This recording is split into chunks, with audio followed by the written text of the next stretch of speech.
Boa noite, irmãos. O Senhor esteja com cada um dos irmãos. Que cânticos bonitos, né, irmãos? Parece que nós nos lembramos lá de antigamente. São cânticos um pouco mais velhos, e a impressão que tenho é de que primeiro as músicas eram melhores, eram mais inspiradas, eram mais bíblicas, e terminávamos nos conduzindo mais nesse espírito de adoração que nós tanto precisamos. Que Deus continue abençoando o irmão Breno e a irmã Daniele. Queridos, eu queria que vocês, na ocasião agora, abrissem comigo as vossas Bíblias, lá em 1 Timóteo, capítulo de número 4. As eleições estão aí praticamente findadas, virão novos prefeitos para as nossas cidades e novos vereadores, mas as nossas vidas continuarão sendo conduzidas pelo Senhor. Ele é quem vai dar rumo à nossa existência. Nosso dever como igreja é orar. Obrigado, moça. Pedir para Deus dar um bom esposo para você. Nós precisamos orar pelos nossos governantes, para que Deus lhes dê temor e sabedoria na condução das nossas cidades. Queridos, 1 Timóteo, capítulo 4, versículo 6, Luan vai projetar o tema ali para mim, enquanto nós lemos esse texto que diz assim: expondo estas coisas aos irmãos, serás bom ministro de Cristo Jesus, alimentado com as palavras da fé e da boa doutrina que tem seguido. Mas rejeita as fábulas profanas, de velhas caducas, exercita-te pessoalmente na piedade, pois o exercício físico para pouco é proveitoso, mas a piedade para tudo é proveitosa, porque tem promessa da vida que é agora e da que há de ser. Fiel é esta palavra e digna de inteira aceitação. 1 Timóteo, foi isso, os irmãos conseguiram acompanhar, certo? Tá bom. 1 Timóteo, né, que nós lemos, capítulo 4, versículo de 6 a 9. Curva sua cabeça. Nós vamos orar nesse momento ao Senhor. Pai, nós já cantamos a Tua palavra essa noite. Nós já lemos a Tua palavra nessa noite. E agora nós queremos ouvir a Tua palavra. A Tua palavra diz que as Tuas ovelhas ouvem a Tua voz e te seguem. Nós somos as Tuas ovelhas, por isso temos necessidade de sempre sermos conduzidos pelas Escrituras Sagradas, que é voz do Senhor para os nossos ouvidos. Nós pedimos nessa noite que todo irmão que por meio, ó Deus, deste culto, seja presente ou online, ouvir a Tua palavra, seja, ó Deus amado, alimentado pelo Senhor. Inspire, Pai, o coração do pregador, porque o Senhor pode usá-lo para que Teu nome seja glorificado. Assim oramos em nome de Jesus. Amém.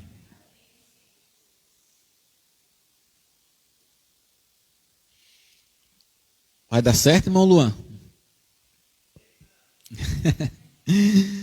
Queridos, o tema que o irmão Luan vai tentar projetar para nós é somente as Escrituras. Esse tema tem origem lá na Reforma Protestante, que alcançou recentemente mais de 500 anos de história. E a Reforma Protestante é um marco na vida do cristianismo, porque nos levou de volta a uma compreensão mais plena do que é o Evangelho. Naquela época, havia uma ocultação da verdade. A Bíblia era escrita em latim e lida por um padre que falava latim a um público que falava e ouvia e entendia alemão. Então você imagina esse culto. O pastor pregando, virado de costa para a congregação, falando em latim e vocês entendendo em português. Ou seja, não havia uma compreensão das Escrituras. Porque a língua que se falava era distinta da língua em que o povo entendia. Ao mesmo tempo, nessa época, havia um comércio religioso muito grande. Porque havia indulgências. Lote no céu era comprado. O perdão do pecado era representado por dinheiro. E os ricos, por suas vezes, em nome da sua riqueza e da religião que professava, comprava direito de morar no céu. Fica imaginando que não tinha nenhuma possibilidade dos pobres irem para o céu. Porque se um lote em Araguaína está caro, imagine um lote no céu. Havia então um comércio e, como sempre, os pobres eram lançados de escanteio. A autoridade da época era pervertida, porque a autoridade não era a Bíblia Sagrada. A autoridade era o Papa. O Papa que determinava todas as coisas. Como na época o Papa era totalmente corrompido, então levava o povo a uma corrupção que na maioria das vezes andava na contramão do propósito de Deus. Nessa época, Deus trabalha no coração de um homem, um monge, chamado Agostinho Lutero, que foi ler a Bíblia e não somente aceitar o que o povo lhe passava. E lendo a Bíblia, ele chegou em Romanos, capítulo 1, versículo de número 17, e ele disse assim: de fé em fé se revela a justiça de Deus, porque o justo viverá pela fé. Quando essa palavra ecoou nos ouvidos de Lutero e penetrou na sua alma, ele compreendeu que estava vivendo uma religião vazia de uma caminhada verdadeira com Deus. Porque a Igreja Católica Romana pregava salvação por obras. Logo, não fazer obras não dava às pessoas o direito de eternidade. Mas quando Agostinho percebeu que salvação não era produto do que nós fazemos, mas que salvação era produto do que Cristo fez por nós, ele se converteu ao Evangelho. Se revoltou contra o sistema religioso dominante, pagão da época, e decidiu então escrever algo que nós chamamos de 95 teses, que era justamente uma oposição à religião da época. Agostinho Lutero pregou na Catedral de Wittenberg 95 teses dizendo que está tudo errado, a Bíblia que está certa. Depois disso, houve um alvoroço. Houve uma ali revolta da Igreja Católica, mas houve também muitas pessoas considerando o que Lutero estava falando. Nessa época, os cânticos, as músicas aceleraram demasiadamente o processo da reforma protestante. E o povo que às vezes não sabiam ler, o povo ouvia as músicas, e as músicas falavam do que a Bíblia estava dizendo. E aí, então, o evangelho foi se difundindo em toda a Inglaterra. Sabe o que é mais interessante? Por providência de Deus, neste tempo, a imprensa foi inaugurada. Porque ali, Wittenberg, também um alemão, criou a imprensa e imprimiu o primeiro livro da história. E qual foi o primeiro livro da história? A Palavra de Deus. Na língua, agora alemã. Porque Lutero se encarregou de traduzir a Bíblia do latim, que hoje é considerada como uma língua morta, para a língua alemã. Então as pessoas começaram a ter acesso à verdade das Escrituras e não precisavam mais confiar só na palavra dos pregadores, mas compreenderam que a palavra era a palavra de Deus. Houve um alvoroço. Essa reforma atingiu a Inglaterra e de lá para cá ninguém mais conseguiu parar a Igreja de Deus que tem acesso pleno às Escrituras Sagradas. Você escolhe que Bíblia ter, que versão da Bíblia ter, onde ler, no celular, na internet, no computador. E aí hoje a palavra de Deus está difundida em todo lugar. E eu achei por bem pensar com os irmãos sobre alguns fundamentos importantes da palavra. Por isso o tema, somente as Escrituras.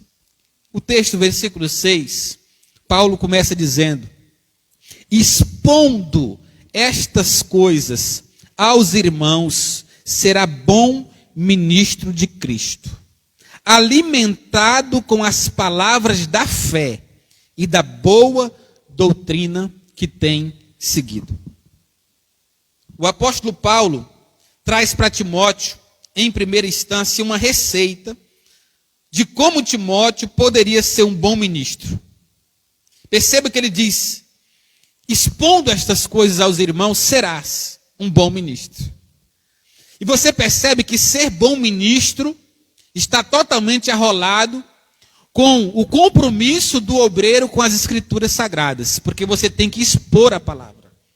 Quando ele diz que será bons ministros, há uma necessidade de compreender que existe também os maus ministros, existe também os falsos obreiros, existe também os falsos profetas. E Paulo conduz Timóteo a entender a necessidade de ser um bom ministro. Então, expõe essas coisas. Que coisas, Paulo? As coisas que daqui para frente você vai ter que falar.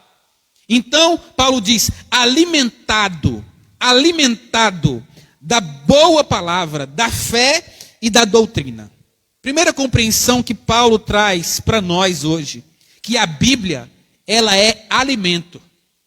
Alimentado. O pastor que prega também precisa da palavra se alimentar. O garçom que serve a comida, também da comida que serve precisa se nutrir.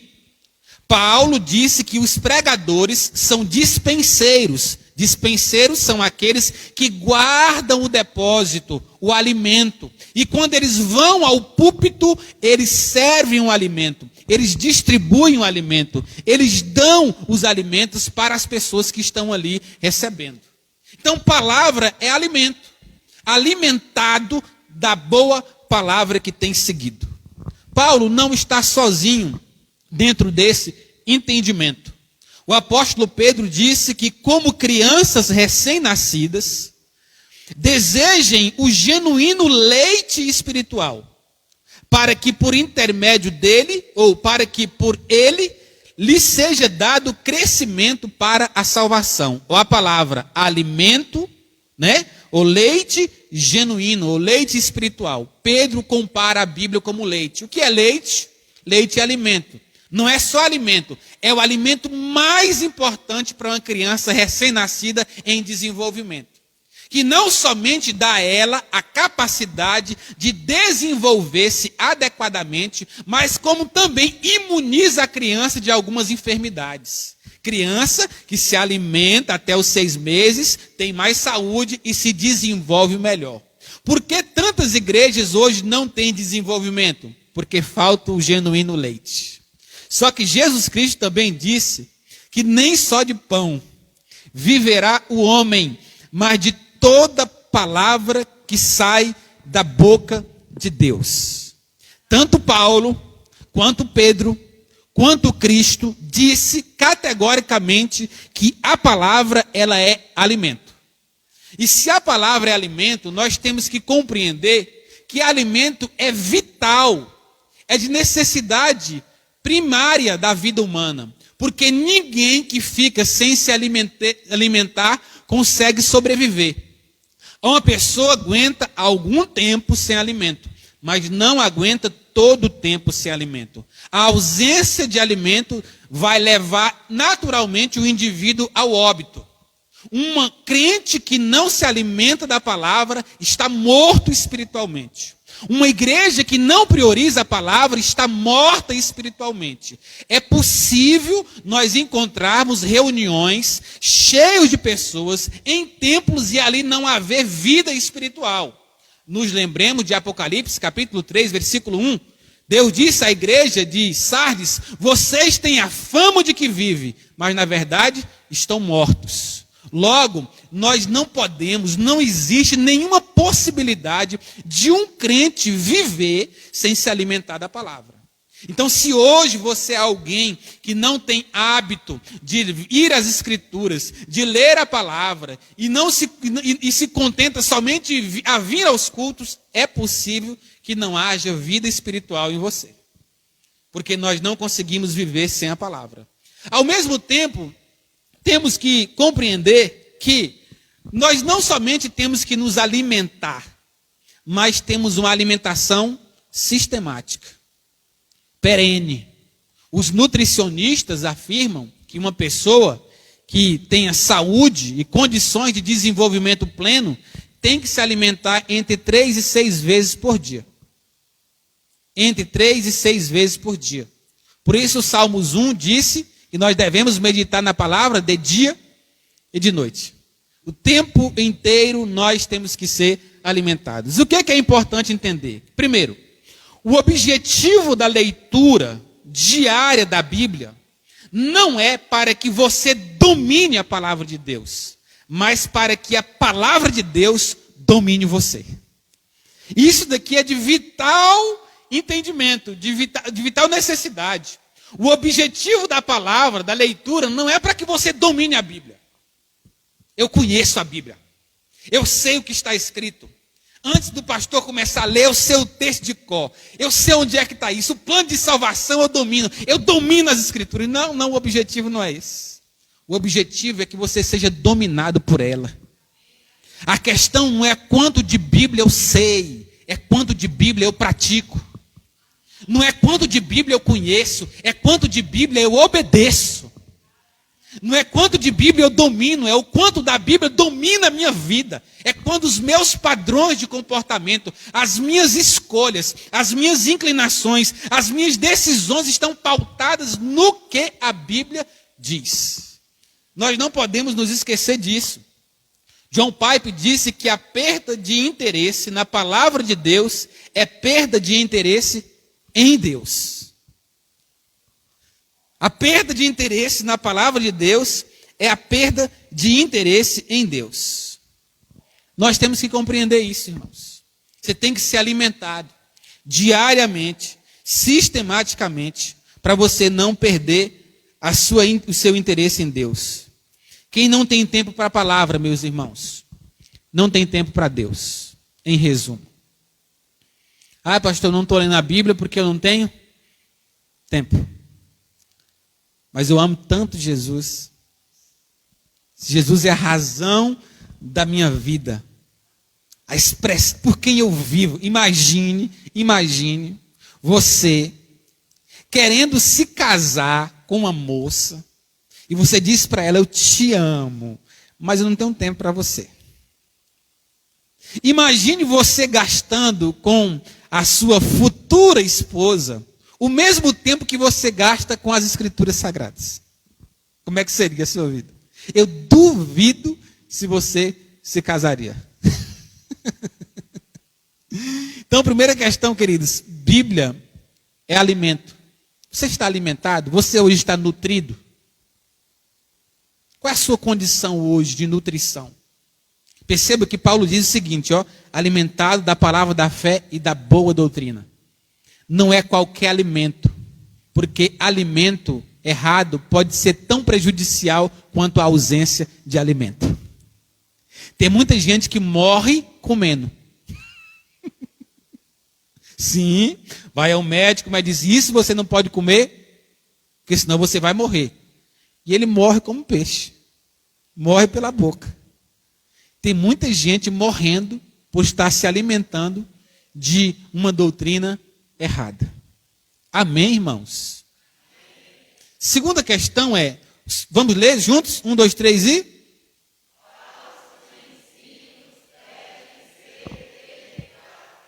Olha o versículo de número 7, que diz assim, mas rejeita as fábulas profanas de velhas caducas e exercita-te pessoalmente na piedade.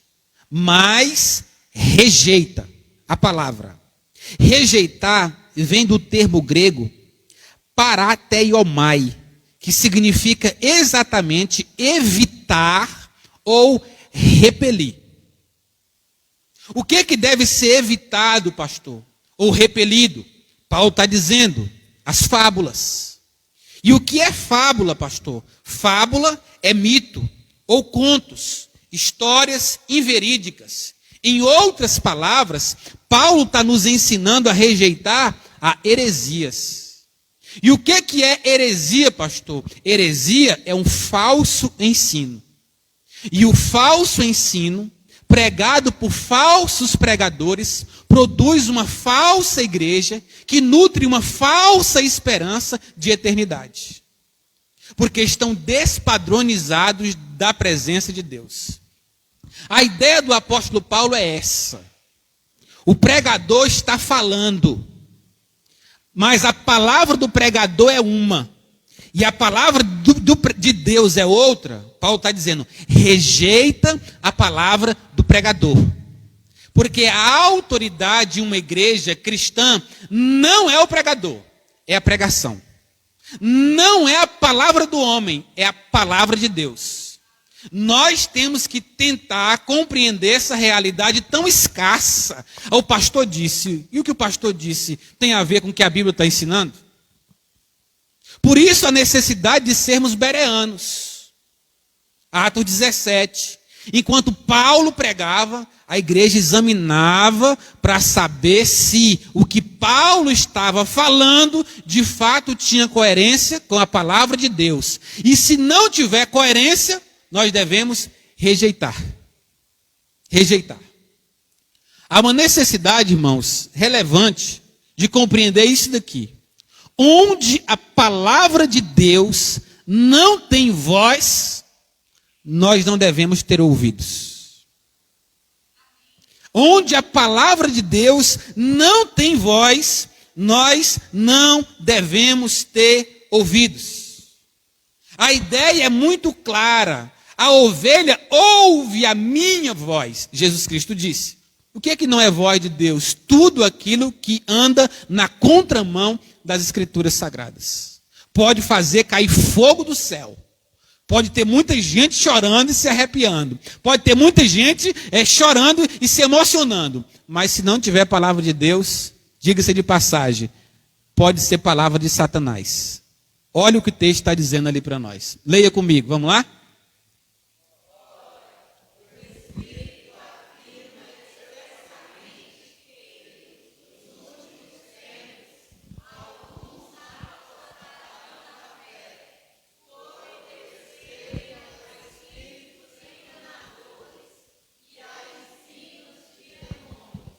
Esse texto talvez seja um dos textos que mais deve gerar alerta para a igreja contemporânea.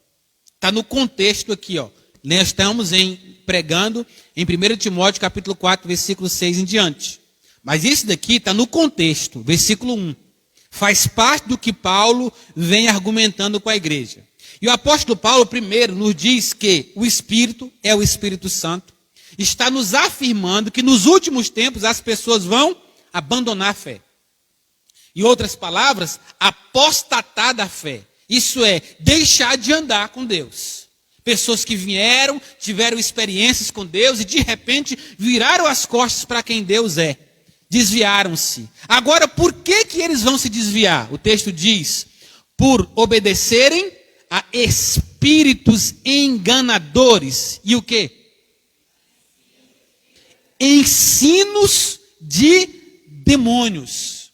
O que Paulo está nos ensinando é que o diabo também ensina. Que o diabo também prega. Quando Deus quer usar um pregador, ele usa um pregador de Deus. Quando o diabo quer usar um pregador, ele usa um pregador do diabo. Então nem todo mundo que vem ao púlpito e abre a Bíblia é homem de Deus. Pelo contrário, pode ser boca de demônios. Irmãos, nós vamos nos lembrar, à luz da Bíblia, que o primeiro pregador mentiroso da história foi o diabo, lá no Éden. Ali ele fez a primeira interpretação das Escrituras Sagradas. Deus veio em Gênesis 3 e disse para o homem e para a mulher, não coma do fruto que está no meio do jardim, porque no dia em que vocês comerem, vocês vão morrer. Aí a serpente se aproximou e perguntou assim: foi mesmo que Deus disse? E ela disse: o Senhor disse que no dia que nós comermos da árvore do meio do jardim, nós vamos morrer. Aí o diabo interpretou, sabe o quê? É certo que vocês não vão morrer. Percebe? Então ele interpretou as escrituras de acordo com a sua própria vontade. Deus colocou a morte como uma certeza para quem fosse lhe desobedecer. Ele disse: é certo que vocês não vão morrer. E disse mais: é porque ele não quer que você seja igual a ele. E a Eva então e o Adão comeram.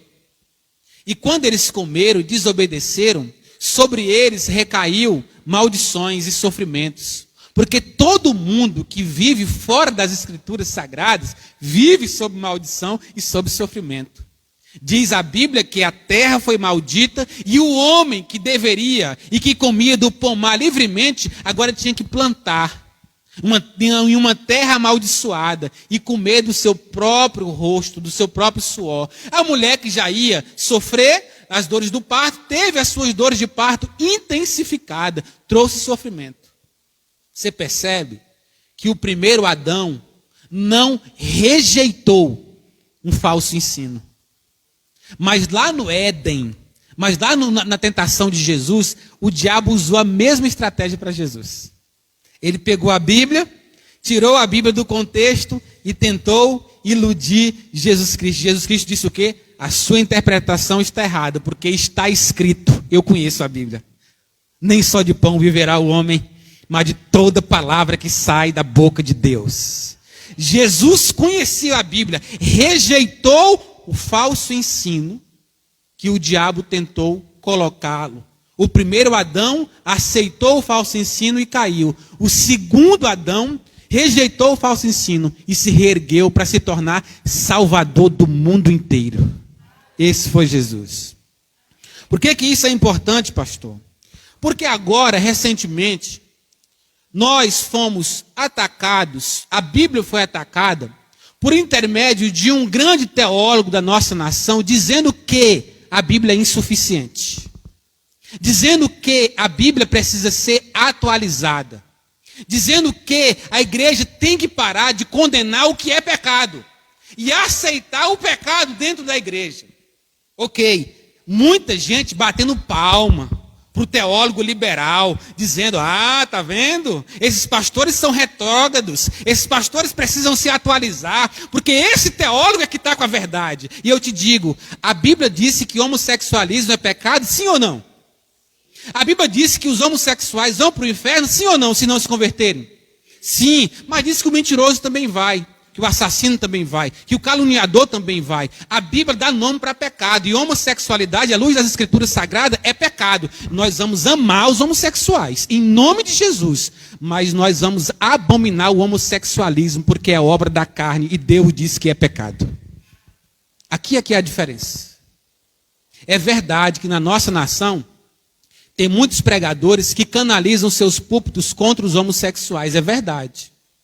É verdade que na nossa nação tem muita gente homofóbica que odeia os homossexuais, é verdade. E isso também é pecado. É verdade que muitas vezes as pessoas maltratam aqueles que decidiram ter uma opção sexual diferente. E nós, irmãos, que somos a igreja, precisamos amar toda e qualquer pessoa que pratique todo e qualquer pecado, mas nós não podemos aceitar o pecado, porque no dia que nós aceitarmos o pecado, nós tornaremos-nos uma igreja liberal, sairemos da palavra de Deus e inevitavelmente pereceremos. Então, quando eu for pastor dessa igreja e pregar nesse púlpito, só a palavra tem voz e tem vez. Só ela.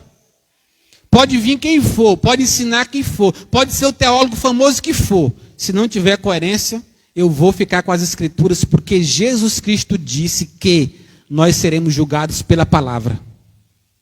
Pela palavra. Chegue lá na eternidade, Jesus Cristo vai olhar. Não, o teólogo tal disse. Jesus disse: não, mas a Bíblia diz diferente, filho. A Bíblia diz diferente. Então nós temos que abrir a nossa mente. não para rejeitar a Bíblia, mas para acolher a Bíblia. E aquilo que a Bíblia condenar a nosso respeito já tem uma solução. Qual é a solução? É o arrependimento.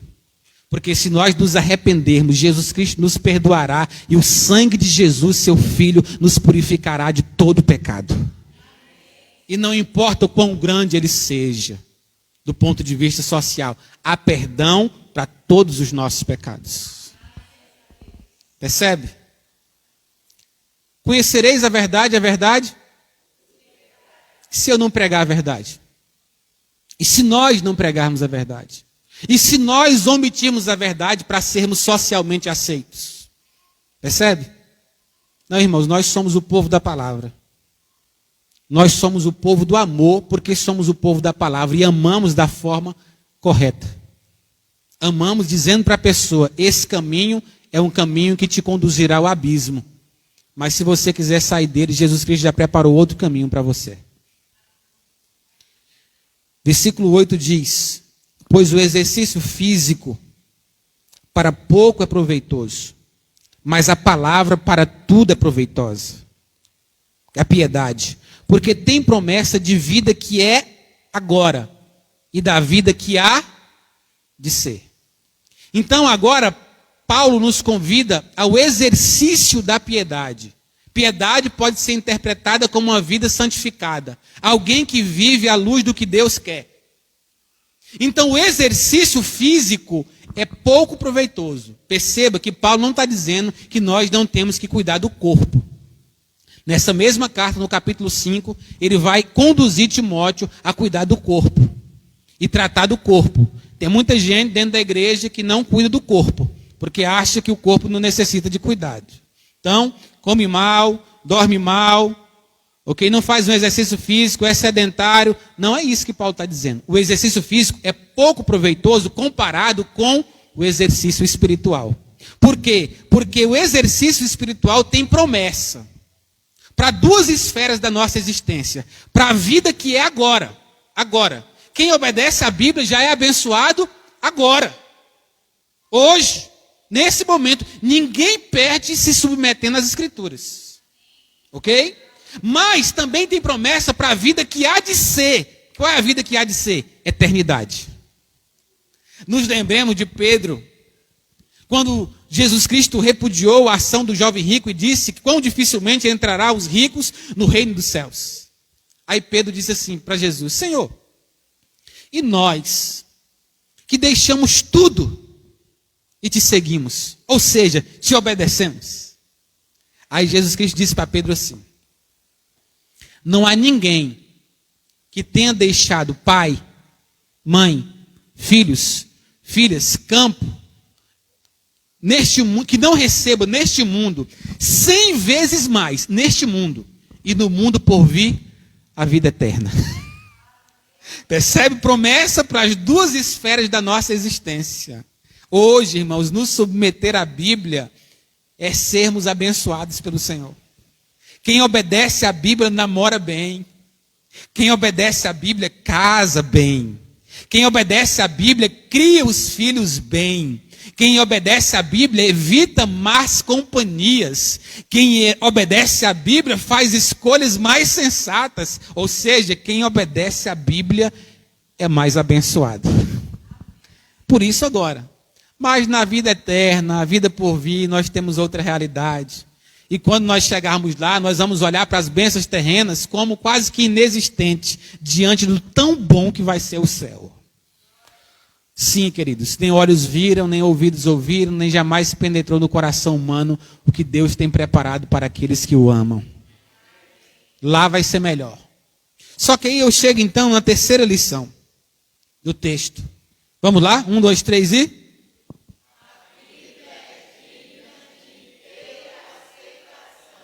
Versículo de número 9 diz, fiel é esta palavra e digna de inteira aceitação. Irmãos, pare para pensar. Paulo está falando sobre a Escritura. E ele está dizendo que fiel é esta palavra. E aí eu levo você a compreender que essa afirmação do apóstolo Paulo, ela acontece 5 vezes nas cartas pastorais. Em 1 Timóteo, capítulo 1, versículo 15, Paulo diz: fiel é a palavra. Em 1 Timóteo, capítulo 3, versículo 1, Paulo diz: fiel é a palavra. Em 1 Timóteo, capítulo 4, que nós lemos, versículo 9, Paulo disse: fiel é a palavra. Em 2 Timóteo, capítulo 4, versículo 9, Paulo diz: fiel é a palavra. E em Tito, capítulo 2, versículo 8, Paulo diz: fiel é a palavra. Paulo está aqui dando uma ênfase. E a ênfase está em quê, pastor? Está na fidelidade das Escrituras. Por isso, ela se torna digna, merecedora de inteira aceitação. Aqui, o texto nos sugere que nós não podemos olhar para a Bíblia como uma coxa de retalho e escolher obedecer somente as partes que eu acho bom. Porque tem muita gente que lê a Bíblia assim, ó: isso daqui eu aceito, isso daqui eu não aceito. Isso daqui eu quero, isso daqui eu não quero. Isso daqui é de Deus para mim, isso daqui não é. Aí se falou submissão ao marido. Meu Deus do céu, as irmãs hoje atingidas pelo feminismo contemporâneo pulam lá longe. Porque não pode submissão. E até porque eles fazem uma interpretação de submissão um tanto quanto equivocada. Como se a mulher fosse subserviente e não submissa. Submissão é se submeter à missão que o líder da casa tem, o marido tem. Aí as pessoas então começam a escolher. Isso é um equívoco. Porque se eu obedecer da palavra somente aquilo que eu concordo, não é a palavra que eu obedeço, irmãos. Sou eu mesmo. Ela é digna de inteira aceitação. Desde o Gênesis, capítulo de número 1, até Apocalipse, o último versículo, toda ela é digna de inteira aceitação. É certo que ela precisa ser interpretada corretamente. Mas ser ou não ser aceita não está em jogo.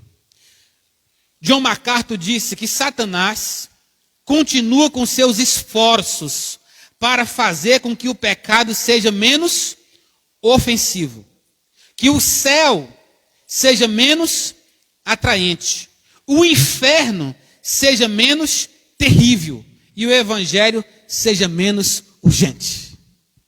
Esse é o propósito do diabo, dizer que não, o inferno não é tão inferno assim. Não existe, na verdade, né, o inferno. O céu não é tão bom assim. E algumas pessoas dizem: o inferno é nessa terra, o tanto de sofrimento.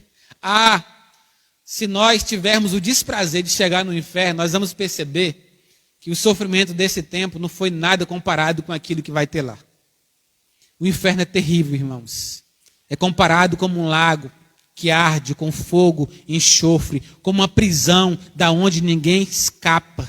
Uma sede terrível, e a Bíblia diz que lá haverá choro e ranger de dentes. O inferno não é falácia. Ninguém falou tanto de inferno quanto Jesus. Agora, o inferno existe, mas nós não precisamos ir para lá, porque Jesus é o novo e vivo caminho que nos conduz ao céu.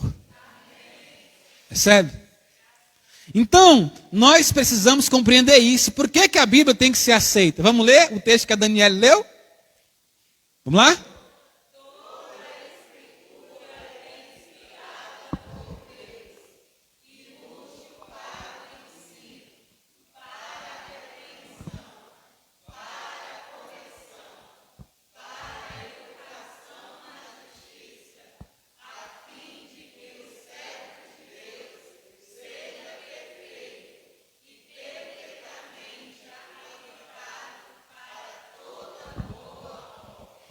Amém?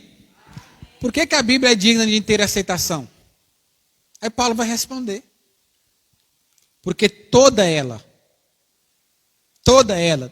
Escritura é inspirada por Deus.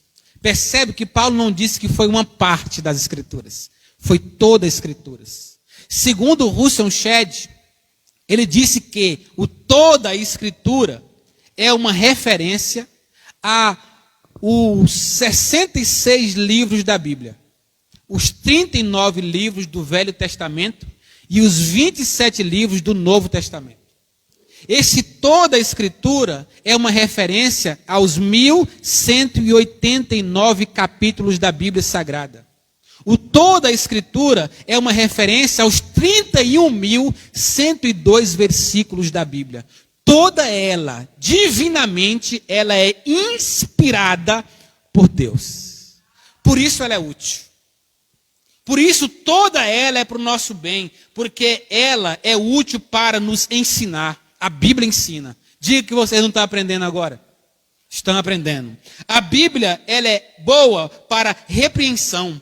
Ela é boa para correção. Enquanto nós pregamos, nós somos corrigidos. Enquanto nós lemos as Escrituras, nós somos corrigidos. Para educação, porque crente é educado. Percebe? E na justiça, a fim de que o servo de Deus seja perfeito e perfeitamente habilitado. Para quê? Toda boa obra. Então, a Bíblia é verdade. Nós vivemos em uma época em que há muitos movimentos sendo criados para escolher o que crê e o que não crê da Bíblia. Você sabia que hoje já tem a Bíblia LGBT?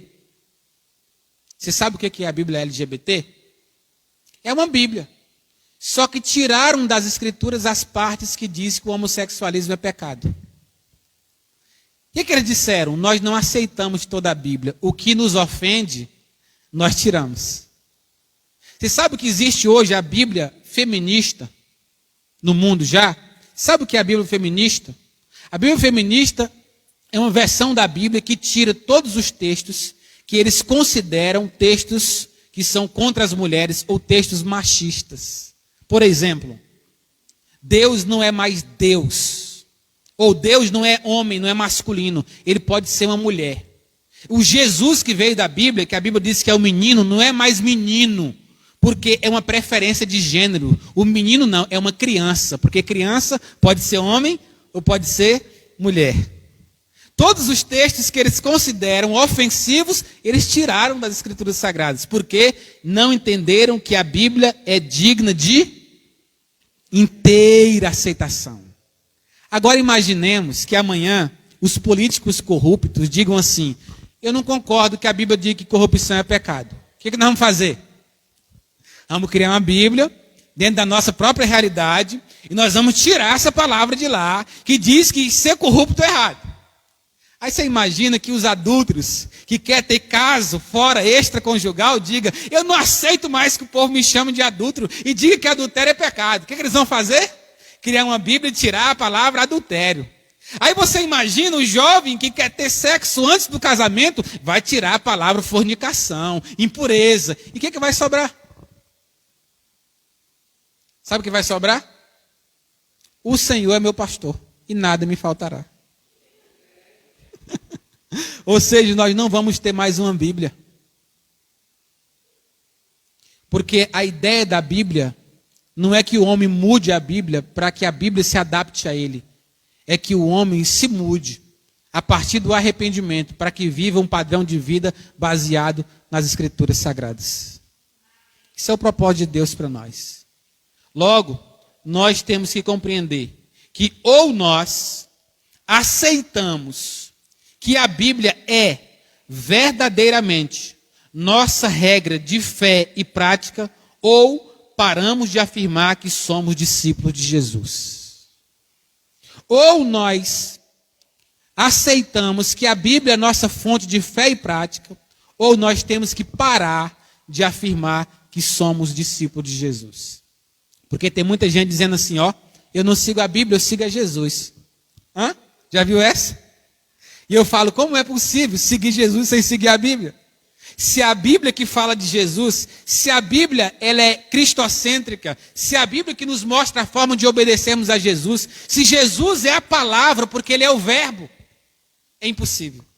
Se você quiser obedecer Jesus, então você vai ter que se submeter às Escrituras Sagradas. Ah, pastor, é tão difícil. É verdade, é difícil. Ah, pastor, quando eu não conseguir se submeter e eu errar, já está resolvido, a Bíblia já deu a solução. Qual é a solução para quem peca? É o arrependimento, irmãos. A Bíblia sabe de tudo. Todo assunto que você quiser encontrar está aqui. Agora tem muita gente que distorce as escrituras para o seu próprio fim e para a sua própria verdade, para a sua própria vontade. Então ficamos entendido que a Bíblia é fonte de alimento. Ficamos entendido que ela é digna de inteira aceitação. E nós ficamos entendidos, o segundo ponto da mensagem, que nós devemos rejeitar todo e qualquer ensino que não esteja pautado na palavra de Deus. Pastor, por que você está pregando isso? Porque eu estou vendo um povo dizer assim, nós somos uma igreja bíblica. E eu amo essa expressão, Daniele. Porque de fato esse é o sonho de todo pastor, ser uma igreja bíblica. Agora, o que é uma igreja bíblica? É uma igreja que vive a partir do que a Bíblia diz. Por que nós cultuamos, irmãos? Porque a Bíblia diz. Por que nós perdoamos as pessoas que nos ofenderam? Porque a Bíblia diz que nós temos que perdoar. Por que nós nos opomos às ações pecaminosas? Porque a Bíblia diz que nós temos que rejeitar. Por que nós devolvemos dízimo e oferta? Porque a Bíblia diz que tem que devolver dízimo e oferta. Por que nós fazemos ações sociais, ajudamos o pobre, fazemos boas obras? Porque a Bíblia diz que nós temos que fazer. E o que a Bíblia não diz, nós não fazemos. Porque nós somos uma igreja bíblica. Amém, irmãos? Então, ou a igreja é bíblica, ou ela não é igreja. Concorda comigo? Nós somos igreja de Deus. Por isso a Bíblia é o nosso manual de fé e de prática. E aí eu recomendo para você, chega na sua casa, lê Salmo 119, pequenininho. E o Salmo 119 vai cantar, expressar e demonstrar e elogiar e exaltar o valor das Escrituras. Lâmpada para os meus pés é a tua palavra e luz para os meus caminhos. Salmo 119. Vamos orar? Quero que você curva sua cabeça, feche seus olhos. E eu queria perguntar para você como está o seu relacionamento com as Escrituras. Se hoje, nessa pregação, você achou que está distante das Escrituras e precisa voltar a se alimentar com mais frequência dela, eu queria que você se colocasse em pé.